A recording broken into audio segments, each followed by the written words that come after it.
मैं दर्शकों को बताना चाहूँगा कि कई लोगों में भ्रांतियाँ होती है कि हमारा जो अंग्रेजी कैलेंडर है वो और जो विक्रम संवत है वो और शाक्य संवत है वो बहुत सारी भिन्न भिन्न प्रकार की बातें होती है। तो मैं गुरुजी आपसे सवाल करना चाहूँगा कि विक्रम संवत और शक संवत में क्या भिन्नता है?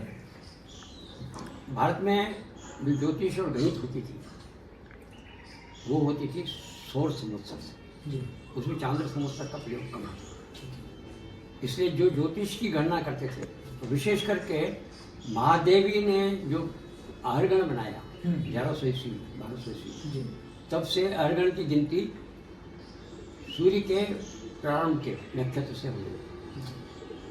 365 दिन की गणना से अहरगण प्रारंभ हुआ। उसके पहले अहरगण का जो होता था त्रेता युग से चलता था। आर्यभट्ट उसके पूरे में वो अरगण बहुत लंबा लंबा हो जाता था, इसलिए वो परिवर्तन किया गया और वो परिवर्तन वर्ष में किया गया। तो उसका जो बेसिक बनाया गया वो सौर वर्ष बनाया गया, जो शक संवत्सर। शक संवत्सर सौर होता है। भारत के कुछ प्रांत ऐसे हैं जो सिद्धांत के आधार पर वर्ष सौर संवत्सर को ही मान्यता देते हैं। उसमें पंजाब है, बंगाल है, असम है। तो पंजाब में वैशाखी से नया वर्ष शुरू होता है।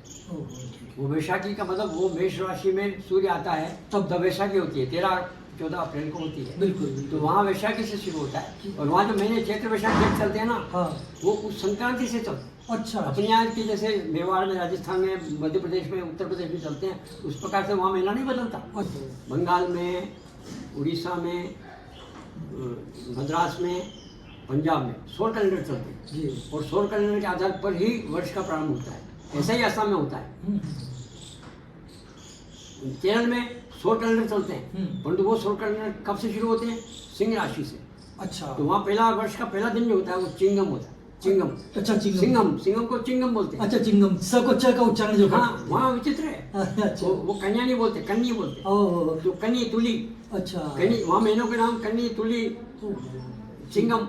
वहाँ नाम चिंगम, कन्नी, तुली। ये भारत का बहुत विचित्र है, प्रकृति से जोड़ करके काम किया हुआ है। यहाँ कोई समाज के नाम से कोई नहीं है कैलेंडर। हमारे कैलेंडर में जहाँ जहाँ जैसा चलता था वो वैसा चल गया, वहाँ वही प्रचलित हुआ। मेवाड़ का कैलेंडर कब से शुरू होता है ये लोगों को पता नहीं।